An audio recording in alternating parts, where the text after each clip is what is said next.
Payg'ambarimiz sollallohu alayhi vasallam oldiga bir kishi kelib, "Ya Rasululloh, menga shunday bir ishni o'rgatingki, uni qilsam odamlar ham yaxshi ko'rsin, Alloh ham yaxshi ko'rsin."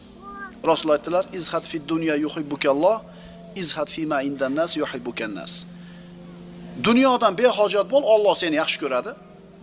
Odamlarning qo'lidagi narsadan behojat bo'l, odamlar seni yaxshi ko'radi. Qarang, odamlarning qo'liga ta'ma qilsangiz, qo'lidan ta'ma qilsangiz, odamlar yomon ko'radi, Alloh ham yomon ko'radi. Endi odamlarning qo'liga qaramang, Alloh ham yaxshi ko'radi, odamlar ham yaxshi ko'radi. Bu muammo qayerdan kelib chiqadi desangiz, odamlardan ta'ma qilishlik kimda paydo bo'ladi? Kim ta'ma qiladigan bo'lib qoladi? Rizq Allohdan degan e'tiqodi zaiflik odamlar.